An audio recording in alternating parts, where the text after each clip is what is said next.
Hey, everybody, this is Cameron, and today I am talking with none other than John Thorne, who has just released this amazing book, Devious Dreams, reimagining, not imagining, but reimagining David Lynch's Mulholland Drive with this awesome cover with the key.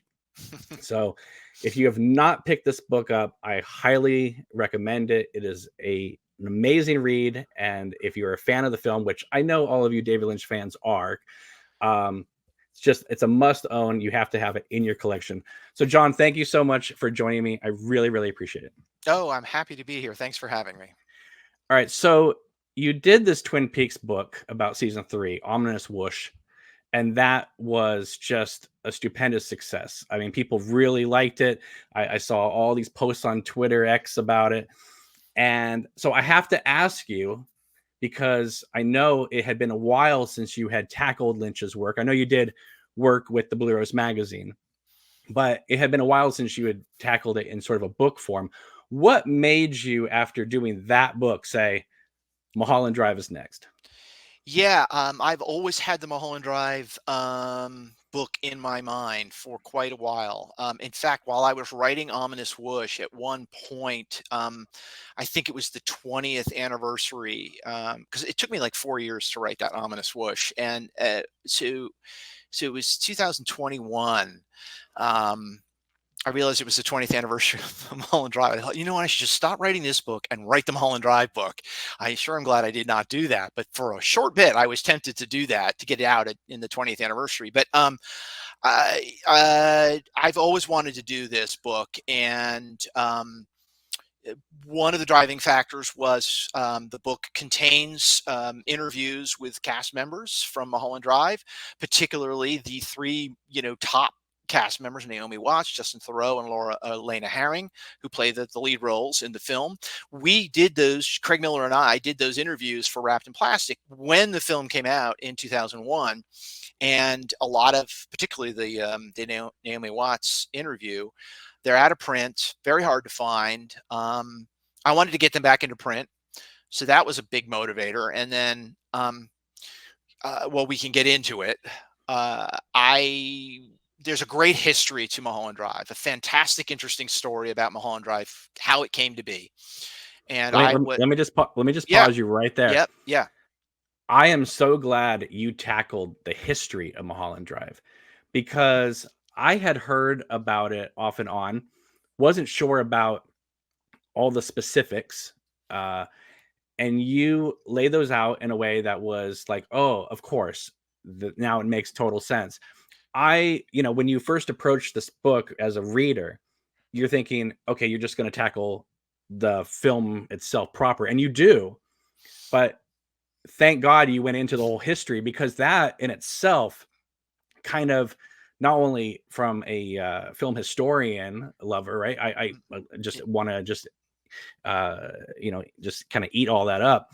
But it also helps kind of make you understand how Mulholland Drive not only came to be, but also, in a way, informs Lynch's approach. Yes, very much so. So, for those people who may not know, I'm sure most people do, Mulholland Drive was originally envisioned to be a television series. The film that exists, most of it was the original pilot, 2 hour plus pilot for that series.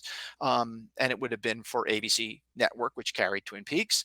The pilot was rejected, surprisingly, I think. By ABC after it had been filmed. And then, after some time, Lynch reimagined it as a film. And few people in the world have been able to see Lynch's original 2 hour plus pilot. I was lucky enough to have seen that. And there is another version of that pilot that many more people have seen, which is the 88-minute version, which is a severely edited version of that original pilot. And so, having seen that and knowing the history, I thought that that itself was a really interesting story. And the story of what happened, the ups and downs of making this, and what Lynch ultimately had to do to transform an open-ended pilot, because that pilot just just opens all these questions up. There's just a bunch of threads that just stop, and he had to find a way to, you know, transform it into a closed story, one that exists within 2.5 hours, and it all kind of gets summed up. And so that story is interesting. All of those facts are interesting. And so, yeah, I spend a good deal of time at the beginning of the book laying that story out, All right. what So, happened. all right. So Yeah, hang on there sure. for those who did not, because I know it's just there's so much information. Yep. Maybe some of the viewers are going to be like, "Huh, what?" All right. So just try to follow this logic, folks. Lynch gets hired to do the pilot, right? Makes this 2-hour pilot, and he's hoping that maybe it'll be an event. They'll show it without commercials or something. They just flat out reject it. So then he recuts it to like an 88-minute version. Now that is the version that the majority of the David Lynch fans have found on the internet. So Right. when people say, "I've seen the Mulholland Drive pilot," Right. really, no, you haven't. You've Right. seen the cut version that both David Lynch and Mary Sweeney didn't like. In fact, cut over, according to your book, cut it over like one night, just Yes. just chopped it up. Exactly. Okay, so then I was always under the impression that um that when you see the two women in the mirror with the wigs on, or Rita with the wig on, Yep.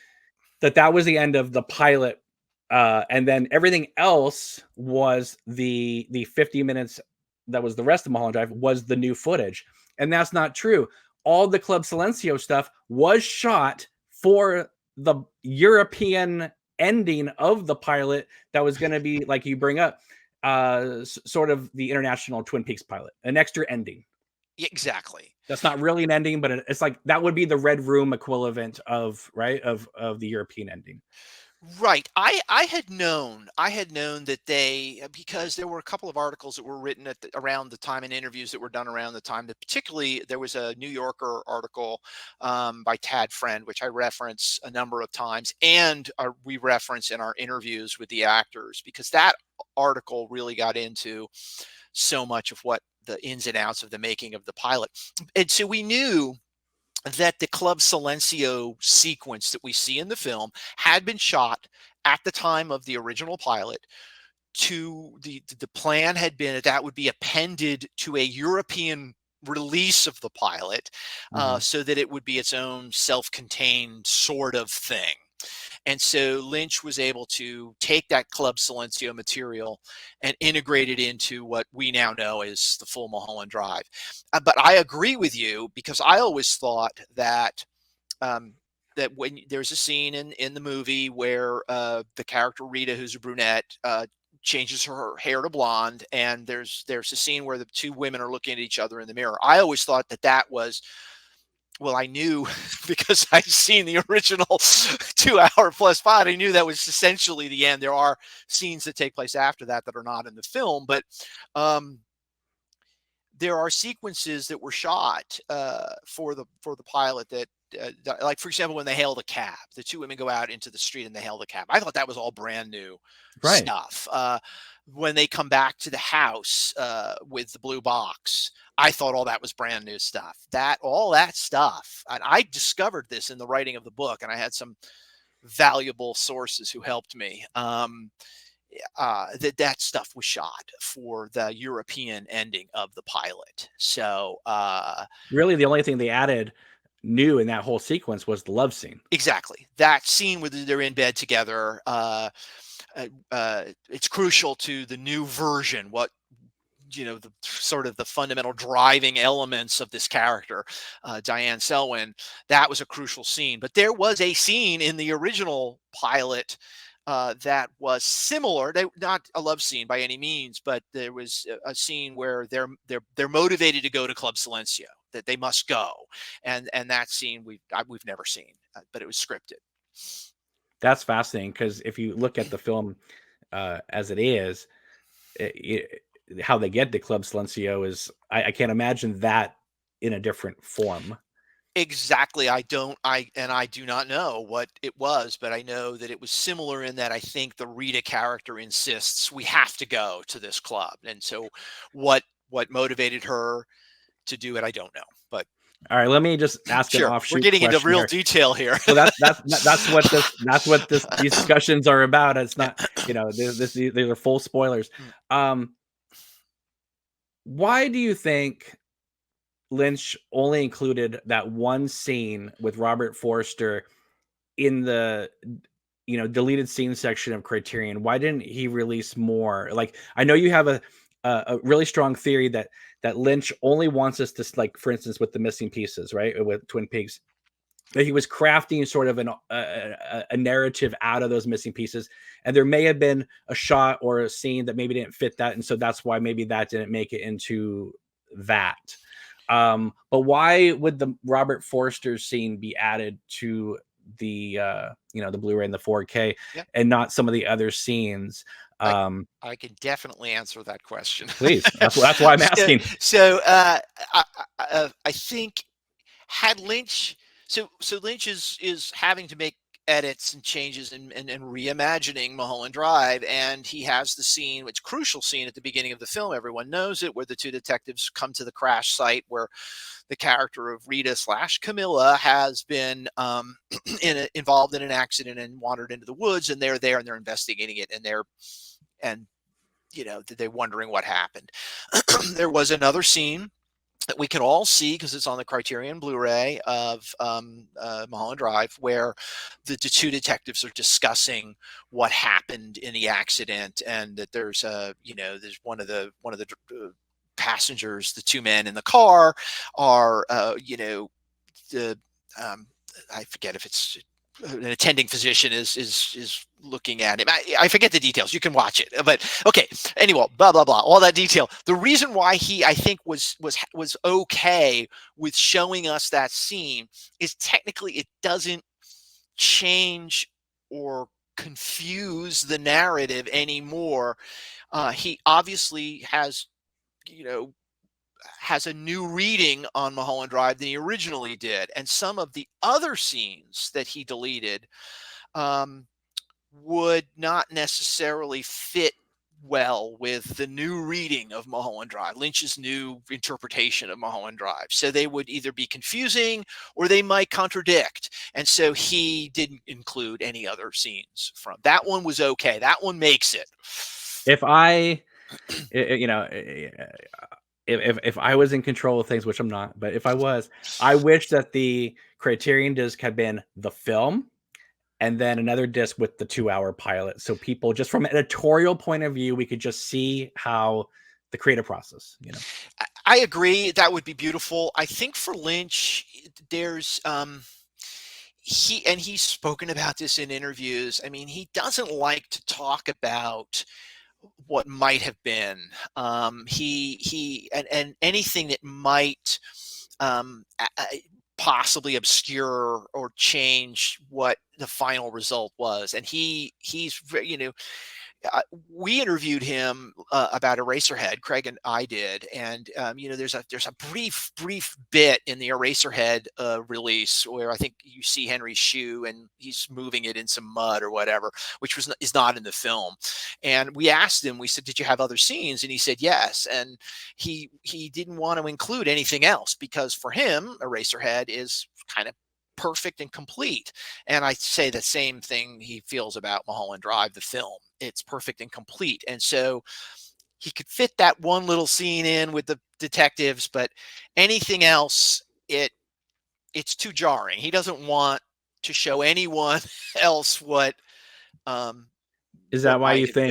think? Is that why you think none of the deleted scenes from Lost Highway made it into the release? Probably, probably. Now there are didn't in Blue Velvet. There's a bunch of deleted scenes, right?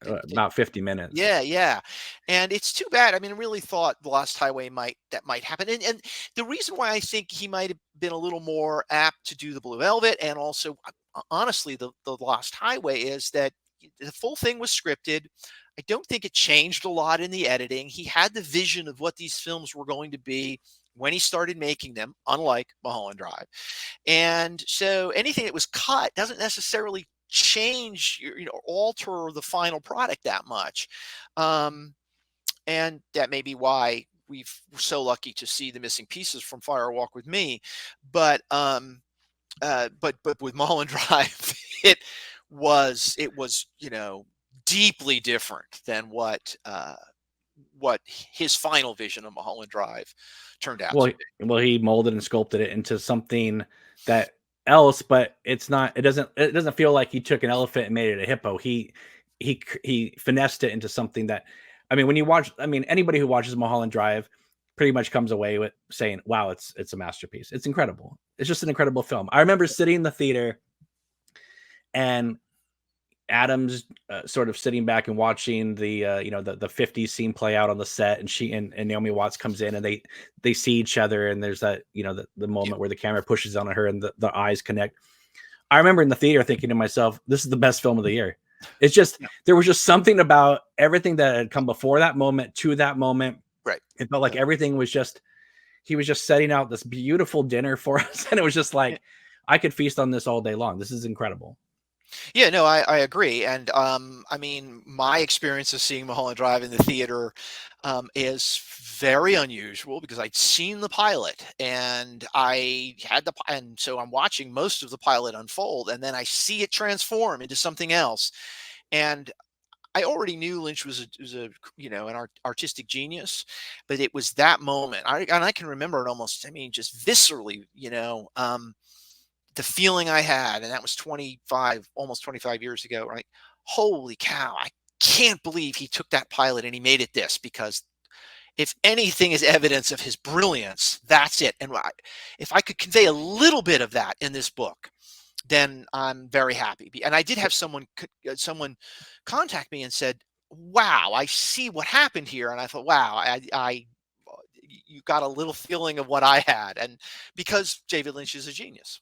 Well, you must have gone nuts right from the start, because when that jitterbugs scene starts, that's new, right? That's So brand new. Yes, it is. so you must That have been like, what? Well, I when we went to see the film, having seen the pilot, and we went to see the film, we didn't know. We didn't know how much or how little he would change. So when that scene first starts, that jitterbug scene, which again, yes, you're right, is all new, and so is the point of view shot of the head going into the pillow. right. At that point, again, we're a few minutes in. He could have, it could have been a totally different thing than what we had seen. It might have Yeah, been a he could have completely reshot. different film, and then it turns out to be mostly what we had seen.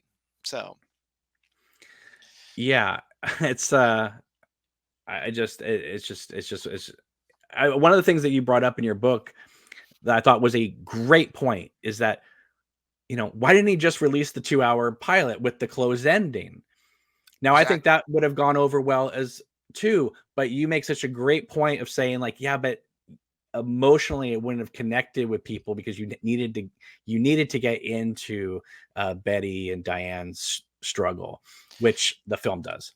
That's absolutely it. I mean, that's the reason why it. So the question that some thinking people would ask is, if he had already shot a closed ending, and he did, for the pilot, it was essentially going to be for European release, and it would have been a complete work. um Can you tell people where it would have ended? it, and That it cl- that clo- that Yes, closing. yes, there was an ending that's not in any version. I have confirmed that this was shot, and it probably would have been a morgue scene with the two detectives looking at the brunette's body, which, Camilla or Rita. What that meant, who knows? We can only theorize. But But it didn't end with the cowboy saying oh "wake yeah, up." oh well, okay. And then and you're right. That scene is important. It's very much near the end, and then the cowboy does open the door. We see this scene. The cowboy opens the door to a bedroom and says, "Time to wake up, pretty girl," or "Hey, pretty girl, it's time to wake up." And that's the ending of the film. So the implication is maybe it was all a dream. But why not release that? It was done.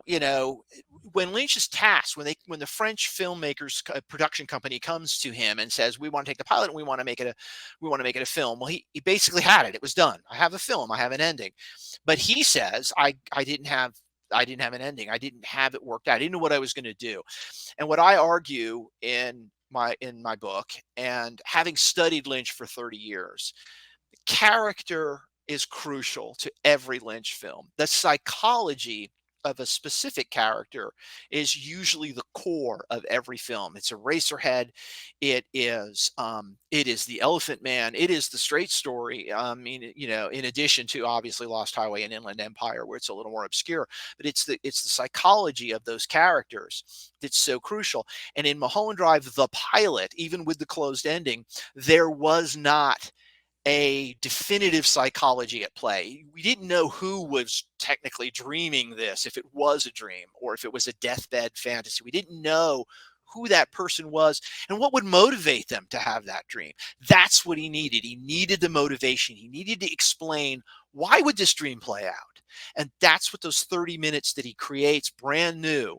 He reimagines Mulholland Drive, and he shows us that there's this character named Diane Selwyn who has this rather tragic life in Hollywood. And because of those events, she has this dream. And that is what he needed. And that is what he did. And it had to be Naomi Watts' character. Like, he couldn't have done the last 30 minutes with Laura Elena Harian's character. Yeah, I think the reason why it had to be the Betty character is because one of the most important scenes in the pilot, and then of course in Mulholland Drive, is Betty's audition, where Yeah. Betty goes to audition for the Sylvia North story, and she transforms into this amazing actor, and we see an element to her that's been hidden, and I think that, you know, that, and there are other little tiny clues where you suspect the Betty character isn't really just this sort of perfect hyperbolic Isn't it? I think there's cartoon. one moment in your book where you talk about where she sees the money and her eyes kind of. There's that, but she also says to Rita, who's just come out of the bathroom, it's one of their first meetings, she goes, well, now I'm in this dream place. And so Right. there's this, and there are other things. There are other things like that, and where she's like, she kind of takes control and she's going to investigate what happened. She calls Well, the police. she's the Nancy Drew, right? Yeah, Of she's the the driving force. And in fact, I mean, um, she's got all the agency, whereas Rita, it really is just sort of a passenger in this story, even though technically the pilot is about Rita. It's about the mystery of Rita, and Betty is sort of this, she's not a sidekick by any means. She's a crucial, you know, equally important character, but it's not her story really. It's the story of Rita. And so, but because there were these elements, particularly that audition scene, I think, and I think Lynch may have tinkered with the idea. Could I make it Camilla's dream, Camilla's story? And then he just happened on how this would work. How this would work if it was Betty is sort of the avatar of the dreaming presence, the Diane Selwyn character. And and crucially, he needed to have a relationship established between those two main characters, Camilla and Diane. If he could do that and show that Diane was essentially a spurned lover, he had it and it worked. And that's where it all comes together. I also think that Lynch got very lucky, because, as he often does. But Naomi Watts, there's nothing in her prior acting experience that prepares you for what she does in the pilot as well as the film. Yeah. So I think in a way she kind of proved herself to be even better than what maybe he was thinking she was going to be. Yeah. Because I've often thought, my God, if Mulholland Drive had gone to series, probably would have gone, I don't know, 8 to 12 episodes before it got canceled. But Naomi Watts would have been a TV actor and not a film actor, and she wouldn't have been in Peter Jackson's King Kong or 21 Grams or things like that. So in a way, I mean, everything just works out perfectly. But Yeah. you being obviously a longtime Lynch fan, wrapped in plastic, it was such a magical time because, you know, we had the Straight Story, and then all of a sudden we had Mulholland Drive, like within 2 years. I mean, even though Mulholland Drive was filmed before the Straight Story, correct? It was like, No, thought I it was like don't. No, I think Straight Story's filmed in '98, okay, and he's just got done with the principal photography for Straight Story because it comes out in '99. The Straight but it Story. was like back to back. Yeah, and then so yeah. while the Straight Story's going through post production, it's getting prepared to go to Cannes Film Festival and all of that. He's scripting the Mulholland Drive pilot rather quickly and shooting it rather quickly in the first half of 1999. He starts shooting in late January and it goes through to March. It's his And first so, is his first script that he's solely credited on since Wild at Heart. Uh, yeah. Okay. Yes. Mulholland Drive. Yeah. Hmm. Right. So Right. why didn't he take a co-author? I think you get into that with in your book as well. So he was pressed. Well, so the the thinking at the time when they're making this is going to be a television series, and so he's going to need some help, and he's even aware of that. How can he alone sustain a television series? um, Tony Krantz, who was essentially the producer and the guy who kind of pushes Lynch toward television again, he is also the guy who brought Mark Frost and David Lynch together for Twin Peaks in 1989 or 1988, whenever I guess it was 1988. And Tony Krantz, wanted. He even says, I've got the quote. It's on the Twin Peaks Unwrapped podcast, where he says, I wanted to have a Mark Frost figure involved with this series. And he says it in other words, but essentially it's that. And he wanted Lynch to have a co-writer. And Lynch tries for a short period of time to co-write this with Joyce Eliason, another television writer. But ultimately that does not work out, and Lynch scripts it himself. Essentially, he dictates it to her name is escaping me, but his assistant, but he basically writes the entire thing himself. And the shoot goes rather smoothly. I mean, it's only whatever 6 weeks or so, but a mutual friend of ours has told me that when he was on the set, that they were shooting it more like a film than a TV series. Yes, and in fact, they were shooting in the aspect ratio for film, even. But taking their time with the lighting and the staging, not right. Hey, we got 10 minutes. Let's go. Right. And that's Lynch's philosophy for anything that he does, including Twin Peaks: The Return. And while there's controversy over why Lynch pulled out of Twin Peaks: The Return, I think he wanted more money or whatever. What Lynch wanted, I think, and I think there's evidence there, is he wanted the production of Twin Peaks: The Return to be exactly like a film, not like television. So if he needed extras who were going to speak, they were going to pay them the money so that those extras, because when you see an extra in a television show, they don't say anything, because then you don't have to pay them as much. If they need to build one set of a radio station for one episode, part 8, they're going to build that entire set, and they do. And so Lynch wanted a filmmaking philosophy in place on Twin Peaks: The Return, and that's what he was fighting for. And I think he had that philosophy when he was making Mulholland Drive. I think Disney and ABC was giving him this money, and he's like, I've got enough money to make this like a film. And he does, and that's why he turns in a 2-hour plus cut to ABC. Basically, he says, here's a film. Right. No, I'll get back to your book in 1 second. I have to ask you this, though. Knowing Lynch as you do, why is the location of Club Silencio also the fireman's lair?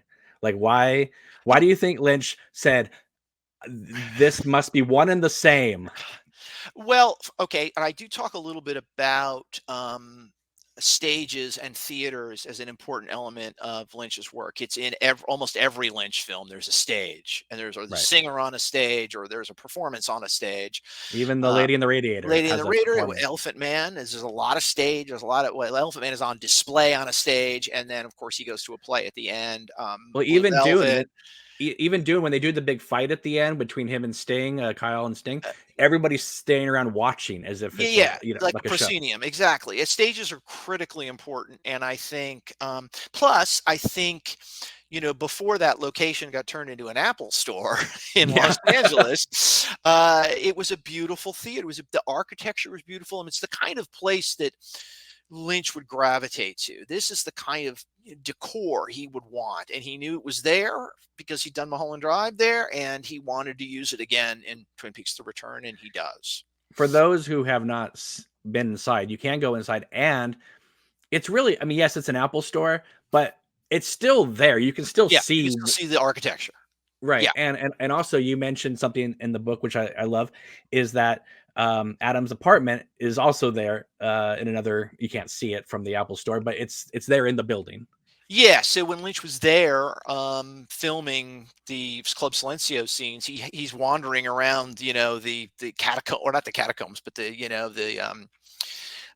the backstage parts of the theater, the little nooks and crannies and hallways, and he finds this place that he loves. Again, it speaks to him, this space, this decor, and he's like, you know what? Instead of having Adam go to a fancy hotel, which in the script he was supposed to go to the Beverly Hills Hotel, let's have him hold up in this sort of dump, and when we can decorate it, it'll be beautiful. And so, on the spot, he improvises this. Well, he has basically the same scripted scene, but he's improvising how it's going to come to be. And in fact, he calls back the actor Gino Silva, who plays the MC on Club Silencio, and has him play the character Cookie that day. I mean, literally. And in the interview with Gino Silva in the book, he relates the story of he's called back to the set the same day to shoot a brand new scene. And it's all being sort of improvised, but Lynch has it in his head. He knows how it's going to work. And that's the beauty of it. I mean, that's just incredible. Yeah.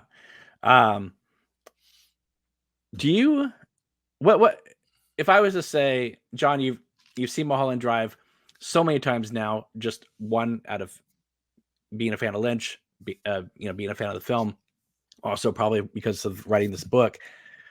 Do you have like what are your favorite scenes or sequences in the film that just really stand out to you as like this is peak for the film and this is peak Lynch, or this is, Rebecca Del Rio singing Llorando at Club Silencio, and no one's going to argue with you on that. Betty and Rita crying, and the blue box appearing. I was so lucky. I got to see a 35 millimeter print of that it was 2023, May of 2023. And Rebecca Del Rio was downstairs. We were at the Texas Theater here in Dallas. She was there, and I watched the film, and I've seen it so many times. I was just like so blown away. And I went downstairs, and she's sitting there, and I walked right up to her, and I'm like, "You were part of film history. I mean, that scene is so powerful. It's so amazing." And I just want to tell you how great it is. And so that sequence. There are other sequences in Mulholland Drive which are absolutely fantastic. I mean, when Adam, when Silencio. Yeah. I mean, obviously that's just incredible scene. Yeah. To me, Adam meeting the cowboy, that sequence, right. And it's so unnerving the way Monty Montgomery just is like with those wide eyes, right. And then of course you find out that they had the lines on Justin Theroux's chest. Yes. But that's what makes it even spookier because his eyes are like, why? But just mood, because you that location, even though if you haven't been to that location, what that location is. Kind of that kind of dirt and the farm and the just at night, and everybody knows what that feeling is, and he captures that. So like, God, this would be the creepiest moment of your life, and yeah. Well, it's interesting. That's an interesting scene. I had, seen it many times, but when I was studying it sort of frame by frame, there is certainly, and I think there was intended to be in the pilot, a supernatural element to it. Sure. Obviously we have to rethink it as being an element of Diane's dream in the film version of Mulholland Drive. But it's fascinating. I never really noticed when Adam walks into the corral. It's the corral. He walks under the skull of the cow. It's over the entrance, and he walks in. And when the light comes on, this incredibly bright light lights up the corral behind him. I mean, it's unreal, but you don't really notice it because it's cinematic. It works. It's just, it's light on the screen. But if you look at it very carefully, it's like, well, where did that light come from? And it doesn't make sense, but except of course it makes complete sense in terms of the dream logic. What's the logic, and also the way he edits the cowboy's exit too, because the cowboy's talking to Adam, and then we cut away to Adam's point. We see Adam's face, and then we cut back to the empty spot where the cowboy had just been. Right. And it wasn't scripted that way. It was scripted that the cowboy goes and gets in a car and drives away, but Lynch Oh, gives it that mysterious quality that you it's know. so abrupt, Yeah. but it's just but it you feel like you've been threatened as a viewer, you know what I mean? Yeah. And it reminds me a lot of the mystery man at the party in Lost Highway and Lost Highway, right? It's like Yeah. somebody probably from a lodge somewhere Right. approaches you and gives you a big threat. And I know you mentioned in your book that Adam's reacting to something that got cut from that scene from the dialogue. Y- But I didn't even notice that until you brought it up in the book. So Yeah, so I mean, just real quick, I mean, Adam's reaction at the very end is one of almost like paralyzed fear. I mean, he's right. just sort of like frozen and he's petrified. And all the cowboys basically said to him is, "You just need to pick the girl." And if you really look closely, why is he so scared? Well, there was dialogue that was cut, and where the cowboy says, "I know what happened. I know that you smashed the windshield. I know where you're living. I know what happened to your wife with the pool man. I know all these things." And so he's basically like instilling this fear in Adam that I know everything about your life and you can't get away from me. And that's what scares him. This sort of oppressive force that's sort of folded onto his life. He knows, wow, I'm in I, trouble. I I I could argue though that the mood and the tone of the scene signifies that without saying it. Oh yeah, I think it still works just great. And of course, I Yeah. mean, Justin Theroux is one of the best actors working. I mean, he truly is. I watched him so carefully while I was analyzing this. When you see this, just the scene where he's directing the two people in the car in the old 1940s sequence, it's the scene where he's going to eventually kiss Camilla. Right. If you watch him, even when he's not speaking, he's just so inhabiting the character and inhabiting the world. He's a he's a great actor, and he's Oh yeah. overlooked, I think, too. Just a Oh, fantastic actor. oh yeah. In that 1950s scene he's directing too, the way he comes in and fumbles for a cigarette, Yeah. and then he gets it. Who's up? Camilla Rose, and the way he starts Yep. shaking, Yep. right? I Yep. love it. And then it's the same shot. They may cut away and come back, but it's definitely the same camera setup. And the way he just blows the blows the cigarette Yeah. smoke in the circle, I I Yeah. just No, I he's just great. He's he's so good. amazing.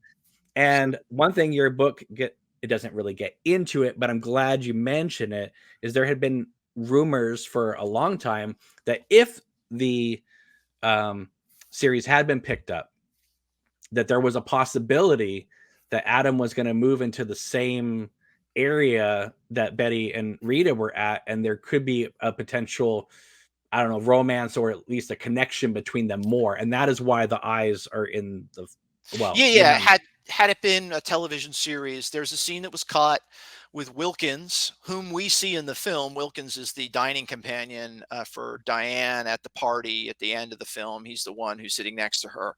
But he was a different kind of character. He was a screenwriter in the pilot who lived in the apartment above Aunt Ruth's, and he was a recluse. He was sort of a Harold Smith type character. He didn't leave his apartment, or at least something had happened recently, and he wasn't going out very often. And Adam calls him and says, basically, I've got no place to stay. And Wilkins says, well, you can stay with me. So the implication being that had the series gone along, Adam would now be living literally above Betty and Rita, and they would obviously cross paths. They were going to cross paths, and there had been this connection. And the script describes it as sort of an emotional attraction. They're I think it's something like they're hit by a thunderbolt. So clearly their relationship was going to develop of some sort between those two characters. Obviously, again, all of that was abandoned. All of that was gone. Right. So Now, at the time when I saw the film, I wasn't thinking about this, but years later, when I watch Mulholland Drive now, and you think about the time and when it was made, especially as a TV pilot, it's hard for me to look at Justin Theroux and not think that David Lynch was spoofing the J.J. Abrams type. That because yeah, because he was doing Alias and all that at around that time, and yeah, but I mean, when that was shot, 99, that was I know I'm talking before. about those Yeah, glasses and I the know. hair. I Right, just like it's hard for me to look at him and right, not think, right. did Justin Theroux pick J.J. Abrams as a Well, and inspiration? in the interview we do with Justin Theroux, we talked to him. We asked him, were you trying to do Yeah. essentially David Lynch, and he says, no, no, no. And he also, Thoreau had basically brought his own sensibility to that character. And Right. he He's says perfect. that he thought He's the perfect. character was once a great director, but had now kind of was riding, on his previous fame, and he really Mm. wasn't that great of a director. And it's all Justin Thoreau's take on the character. So Yeah, I always took his character as still kind of kind of still trying to be an up and comer, and then just getting Hollywood just kind of yeah, bashing on him, right.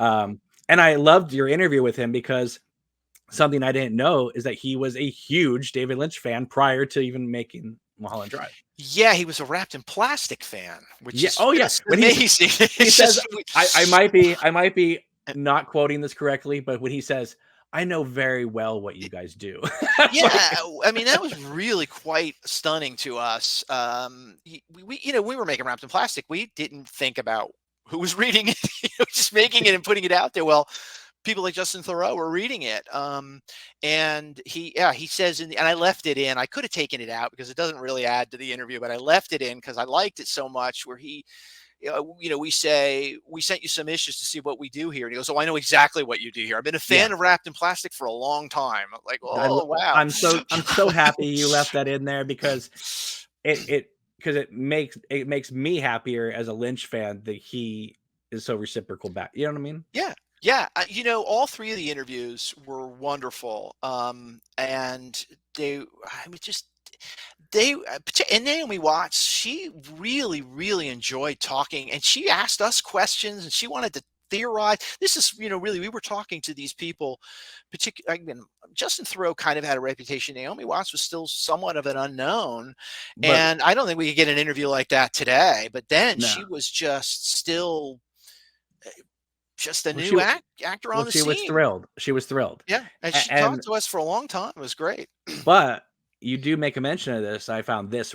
I when you mentioned this in your book, I was like, oh, I can't wait to read this interview because I was curious how you were going to approach it and see your thoughts before. But you mentioned that when you talked to Laura Elena Haring, you had only seen the 2-hour pilot and not the movie yet. And so Right. I thought those questions were fascinating that you were talking because obviously you can't really get into the second half because you hadn't seen it. So So yeah, that was crazy because we actually got an early screening pass to see Mulholland Drive before it was released. So we saw it early anyway. But when we were trying to get the interviews, she was only available to us before we could even go to the early screening. And we were like, well, we've seen, we've essentially seen 3/4 of the movie. We have enough to talk to her about her performance and working with Lynch. And as I say, and I hope it comes across, uh, effectively, we were able to talk to her about some things that we would not have talked to her about had we seen the full. We would have changed our questions. right. And so we were asking her about playing an amnesiac, what it was like to play this character without any memory. And we were able to, I think, delve into aspects of her performance that a lot of people forget about because, Mhm. the final film is different than the pilot. So, Well, I also loved learning that she attended the Twin Peaks premiere with Eric DeRay. yeah, That was fascinating. And when you mentioned Silent Night, Deadly Night 3, I just wanted to say as well, because you do these amazing footnotes in your books, but Richard Beamer was also in that movie. oh man, I wish I had put that in there. I know. I missed that. Directed by Monty Hellman from Mm, yeah, which is just that's insane. yeah. It's Silent Night, great. Deadly Night 3.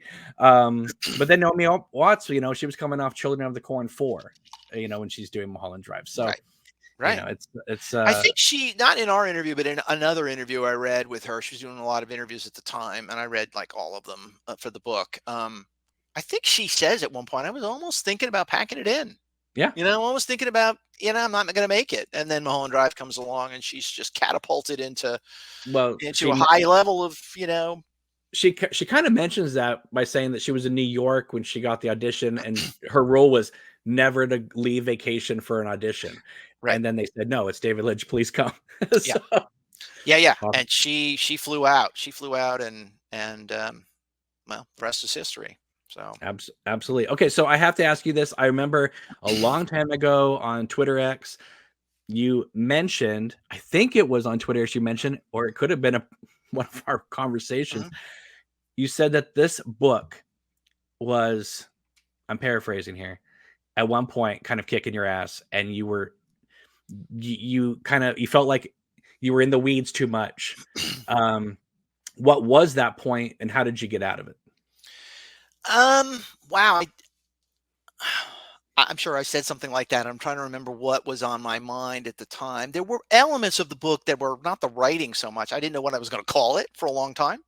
I mean, I did not know what I was going to call it, and I did not know what the cover was going to be. So these aren't aspects of the writing, but I mean, in aspects of the full production of the book, I struggled with the cover forever. Um, This is the book. yeah, Like George yeah, Martin. and um, I think I guess at one point I was gonna really go into the pilot that no one's ever seen, and then I realized I'd be betraying David Lynch a little, even though I do go into elements of the pilot that no one's ever seen. I do, but there are parts of that pilot that I don't talk about, and he didn't want anyone to see them, and I was going to list all the scenes out and describe them, and I thought, well, that is what am I? Why am I doing that? And sort of, I'm trying. Am I showing off, or am I? Yeah, so Well, I didn't do that. I took that out, or I never did it. I never did it. but here's the thing, when I read your book, I didn't realize that you had left that out, so the book does feel complete, Oh yeah, and yeah. yeah. I mean, because everything that Lynch uses, and the things that I mentioned that he didn't use, inform his creative process. Why didn't he? I try to explain. You might have gone this way, and why didn't he use it? Um, but there are other parts of the pilot that he didn't use, and I, you know, ultimately they don't really add to our appreciation of the film. So I didn't go into that. I don't think it was. I don't think. I'll tell you what, Ominous Wish was tough. It was a No, tough book to write. that's I mean, that's Uh, 18 parts there. right. I think Let me so. The other thing, just very quickly to your question, is I had the interviews, and uh, Craig Miller had written a very long analysis of Mulholland Drive for Wrapped in Plastic, and I wasn't going to use that because that was Craig's work. Craig's no longer with us, and I didn't feel in any way like it was that I had any right to. I would have obviously credited him, but then that gets into a whole different thing. It's not my book anymore. So I knew I had to write a brand new analysis of the film, which I did. And I did discover as I was writing things that I had assumed for 20 years. This scene functions in this way, or these characters are behaving this way because. And I realized as you take it apart, literally almost frame by frame, not quite, but close, that those things fell apart, that those thoughts I had could not be logically argued and sustained. And then I had to rethink. And that was really good. That was really fascinating. I came up with some different theories, and I feel very confident in some of the new things I came up with on that. Did you end working on this book like where you thought you'd be, or did your feelings about certain things evolve as you were working on the book? Well, I mean, certainly the old couple in the film, I Right. had a different take on them. In fact, I wrote it out. It was done. It was in, the draft. I thought this is where, and when I get to the end of talking about why Diane would hallucinate these people crawling under her door, and then, essentially, sort of a telltale heart, Edgar Allan Poe kind of guilt manifesting in her and driving her to suicide. I realized, oh, I've got to rethink my original. I originally thought that she dreamed them as someone to blame for her bad luck, and then I realized that that didn't hold up. That in fact she was dreaming them as mocking figures who were seeing her pretense. That this The dream isn't real. the and, the the, sh- the shot of them in the back of the car with those big grins, yeah, wasn't that filmed for the movie? yeah, that's brand new. That was That's inserted. That never was in the pilot. And right. for me, it made complete sense after this came later. I thought, well, why is that scene take place there? Why there? And then I realized, well, before that is the introduction of Betty. And if you look at it, if you try to look at it objectively, like you've never seen it before, and it's hard because we've seen it so many times, and the film is 20 years, 25 years old. Betty is so hyperbolic and so unreal and so hard to really, you know, see her as a real person. And I realized, oh, that for me anyway, that the old couple laughing in the car is sort of Diane's dreaming mind telling her, "You're not fooling anyone with this avatar you've created of Betty. She's unreal. She's completely hyperbolic and over the top." And so this old couple in the car laughing is a reminder to Diane's subconscious. You can't you can't keep this up. People see it's unreal.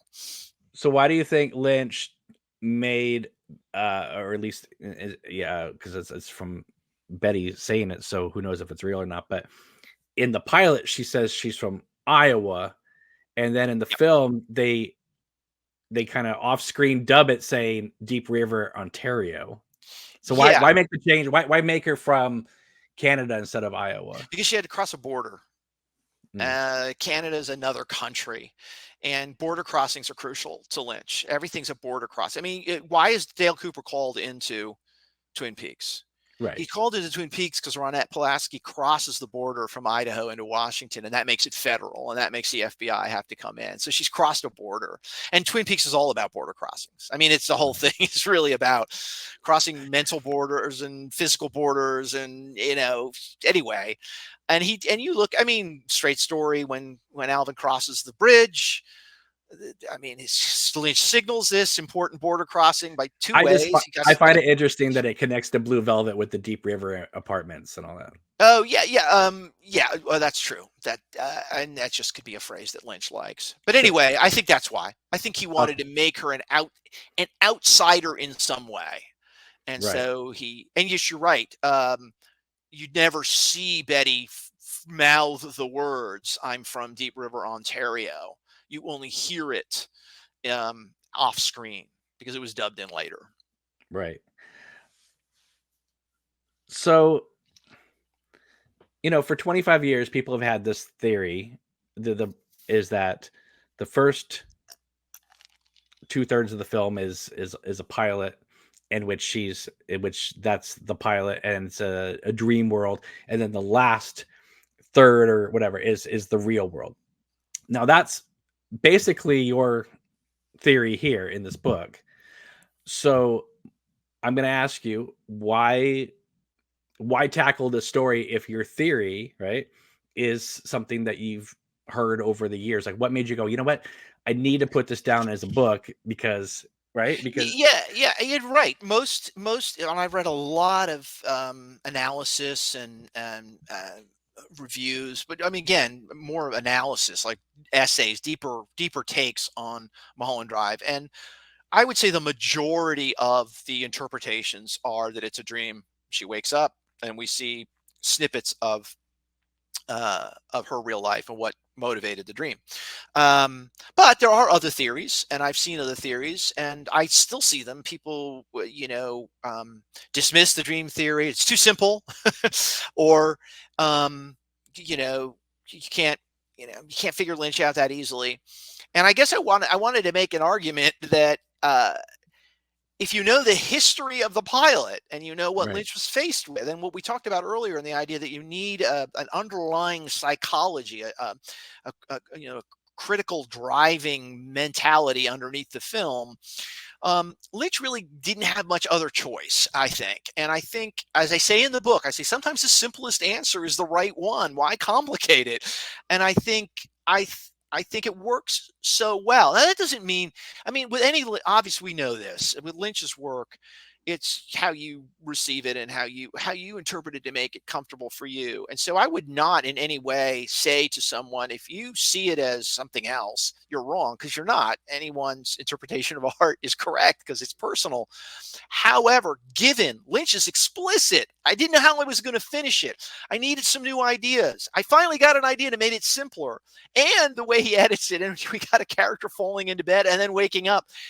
He's like, come on, let's at least put the cards on the table and say while yes, of course, other interpretations are valid, I really think Lynch was just kind of playing it pretty straight with us here. I And I here's also the evidence for it.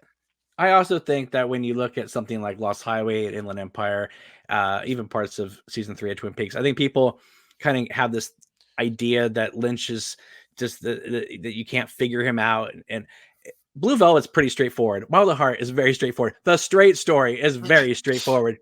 Right? Most of his films are they're deep and they have a lot of texture, but you can still watch them as an entertaining Yeah, story all the way through.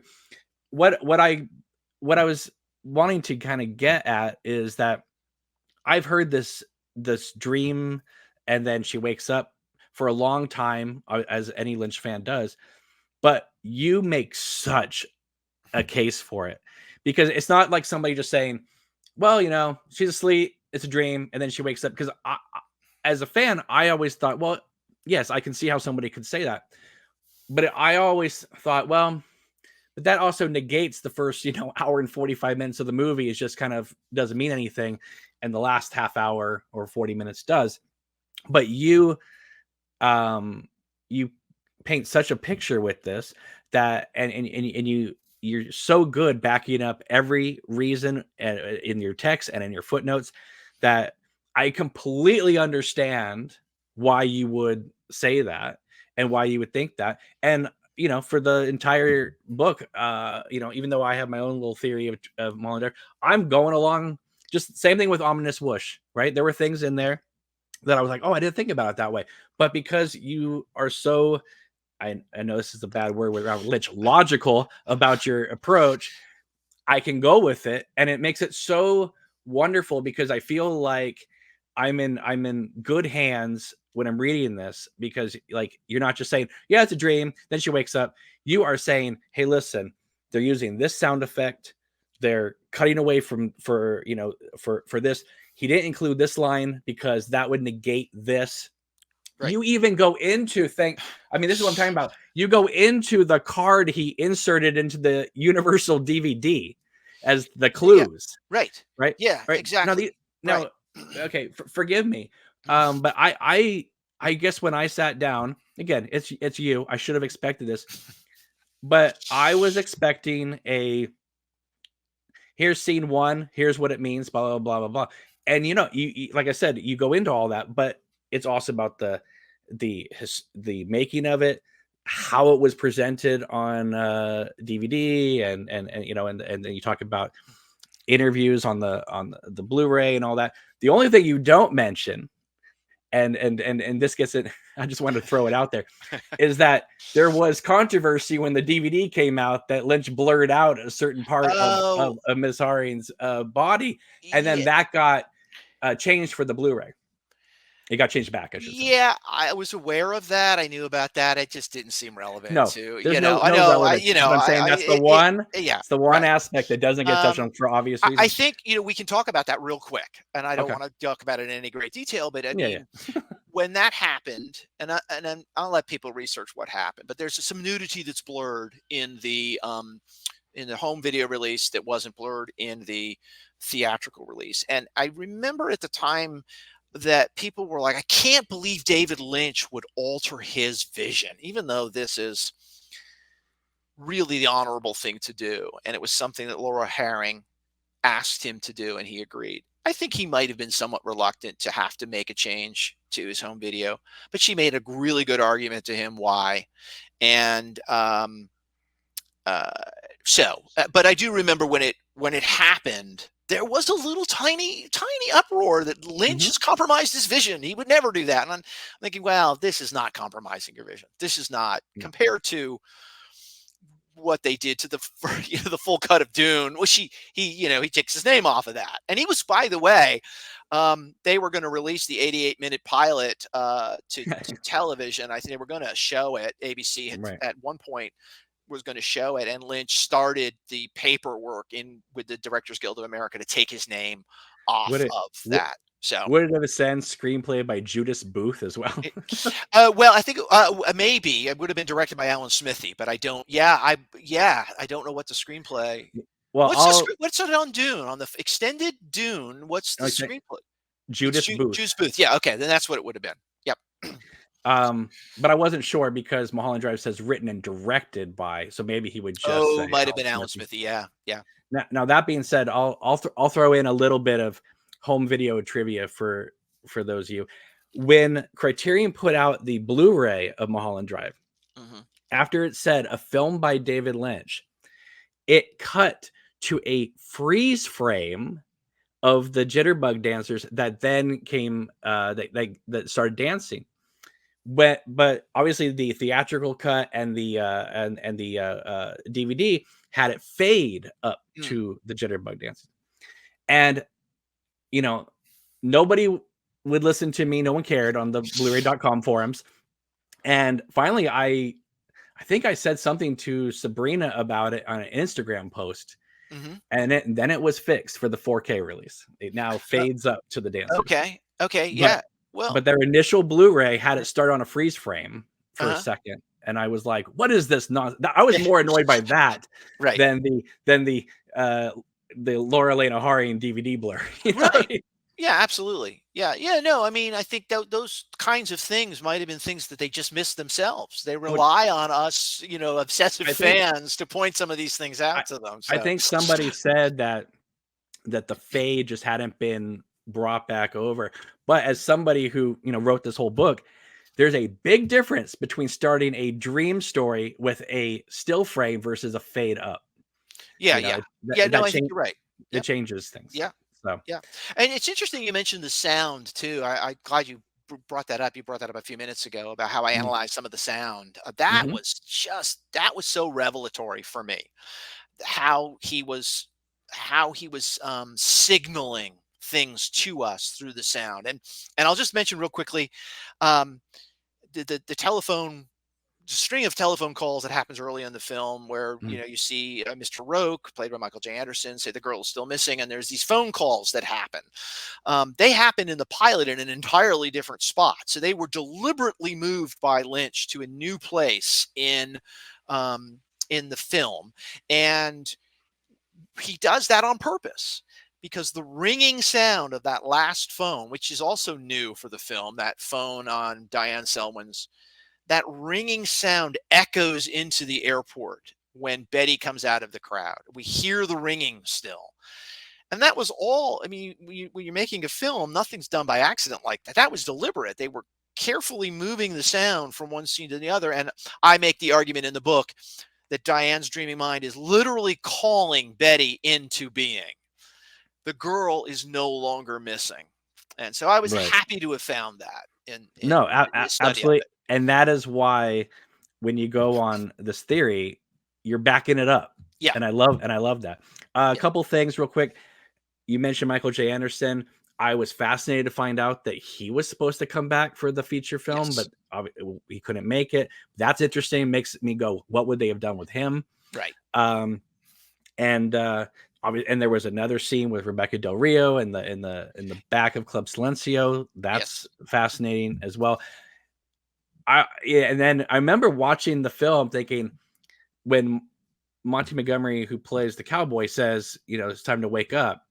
I remember thinking after, the upteenth time of seeing it, that had to have been shot at the time of the original pilot because that's not him in the party scene walking Right. by.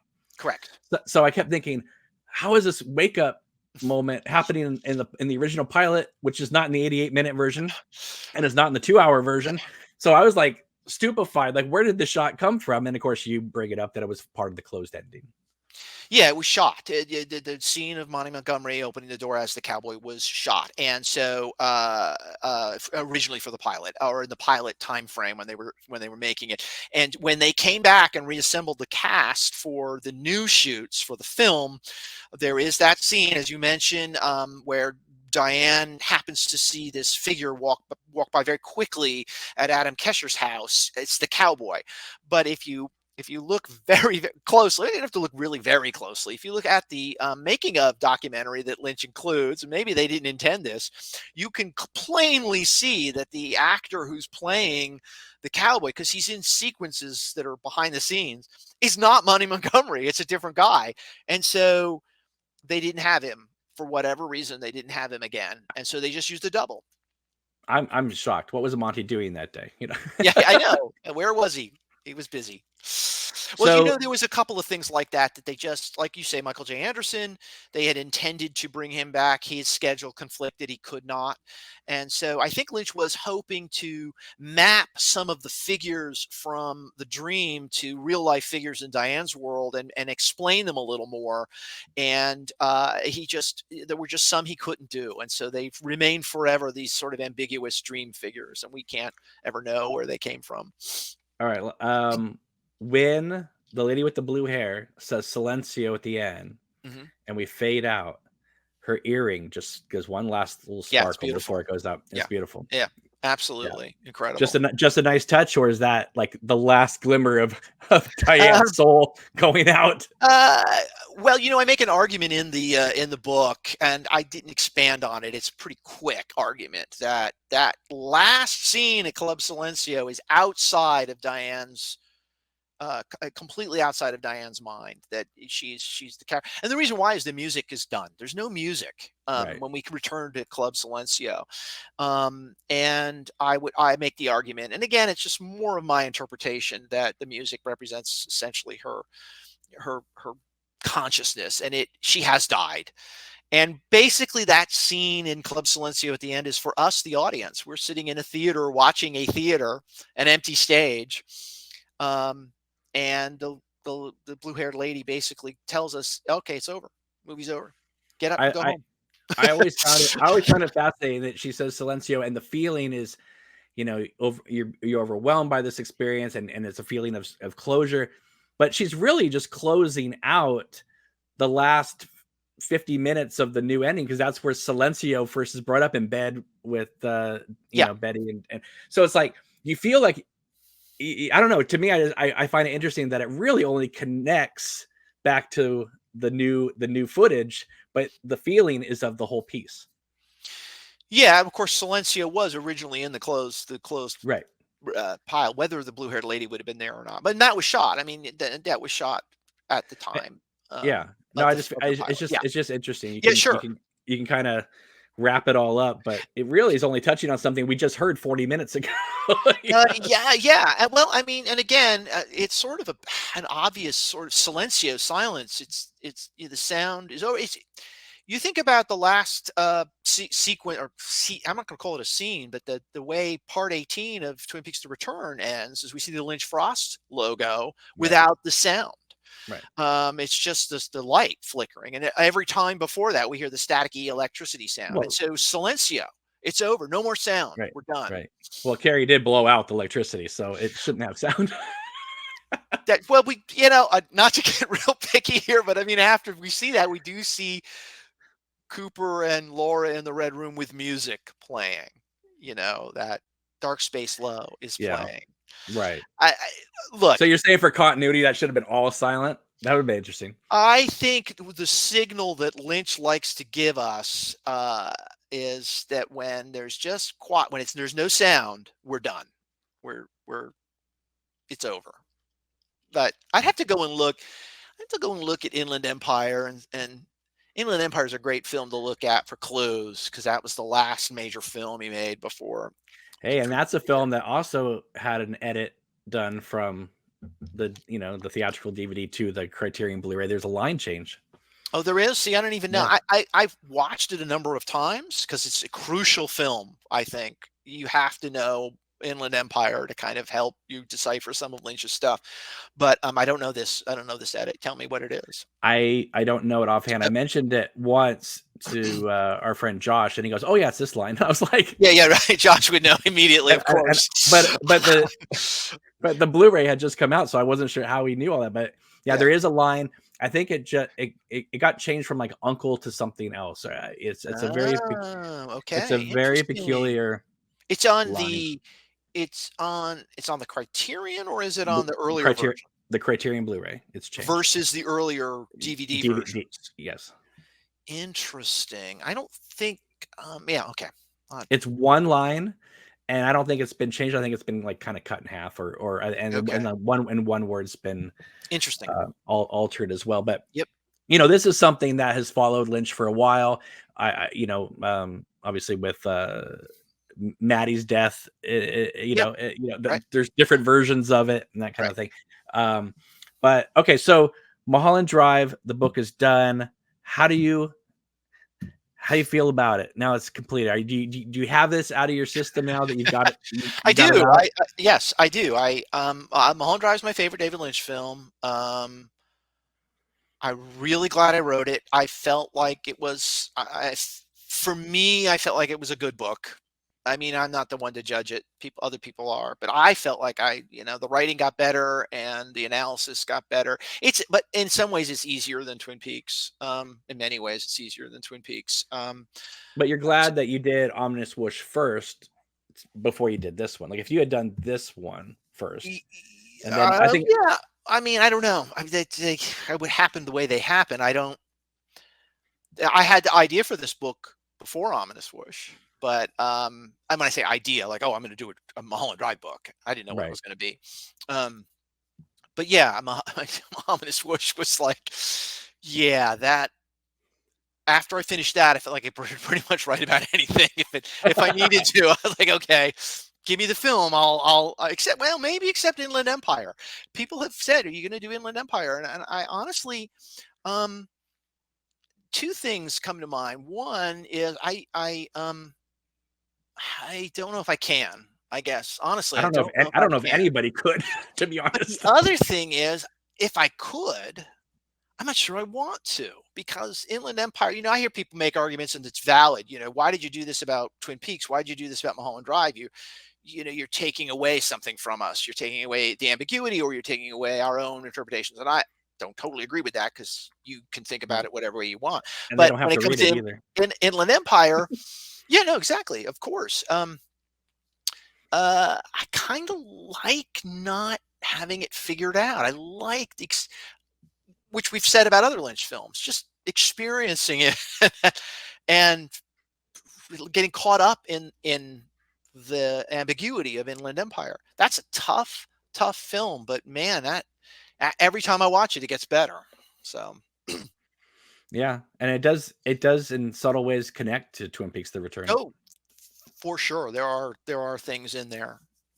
I think, no doubt, that Lynch, with Audrey character in Twin Peaks: The Return and the Diane character in Twin Peaks: The Return, I think there's a template that's set down for those characters with the Susan Blue, with the other character's name, I can't remember, Nikki Grace in Inland Empire. There's a template there. And he's exploring those ideas again in Twin Peaks: The Return. All right. Now, before I let you go, I have to just tell you my theory of Mulholland Drive. This is a good theory. You have told me this before, so I'm going to let people know. And as I recall, so I'm going to hype you up because you've been so kind to me. I had never heard this theory before, and this was one of the best theories I'd ever heard about Mulholland Drive. So now I'm going to turn the floor over to you. Just so you know, I'm going to clip that and put that in my Hall of Fame right there. So my theory is actually pretty simple. It's something that I have felt. I think when it eventually came on DVD and got it and watched it a few times, and that was. I'm a big believer with a lot of Lynch stuff that kind of sort of the lost philosophy of what happens, right? And the story is very straightforward to me until obviously they get to Club Silencio, and Betty and Rita are just trying to figure out who this woman is, where the money come from, and Betty just seems like she really wants to know, and it just seems like the universe is saying, okay, do you really want to know? Do you really want to know who this woman was and all this trouble? Okay, fine. We're just going to show you. And when the camera goes into the box, that's basically the way I've always looked at it is that Betty basically has to live the last few days of that woman's life that they found in the bed. And therefore she gets to meet Camilla. She gets to, and so it's not really Betty. It's her basically trapped in this other woman's body, having to live those last few days of that woman's life. She gets to find out, who Camilla was, who Justin Theroux's character was, how Coco is involved, and then the universe just says, you got to kill yourself, and off you you're dead. You wanted to know, now you're Yeah. screwed. No, and I'll tell you Sort of why. sort of a Pandora's box type of thing, basically, No, right? and the reason why that theory is so good is because it maintains the psychology. So what you're saying is that Betty, correct me if I'm misinterpreting, but Yeah. Betty, now she wanted the answers, and then she gets them, and it's like, sometimes it's not always good to get what you want, yeah. And so she gets to experience this, and maybe it was best to have left that box closed. So, and the reason why I even continued to have that theory for the longest time is because that seems to be Lynch's idea too, of like, keep the mystery alive, don't tell me too much. sure. Solving Laura's thing, killed the golden goose, and all that. So it's kind of like, hey, you want to know? Yeah, Here, you're gonna find out, it's and you're great. gonna be dead. So now you need to write a book about Mulholland No, Drive and no. use that theory. And I think, because that's a great thing. Honestly, the common theories are the dream, of course. The Mm, second most common theory is that it's happening, and it's amazing that we see this because I just don't think it works. But it's a very common theory, is that it's all happening to Diane Selwyn when she shot herself. Shoots herself at you're the right. end of the film, and now as she's dying, she has this entire deathbed fantasy of how she wished the world had been and how it really was, and everything from the jitterbug sequence at the beginning to the bullet in the head is all a deathbed fantasy.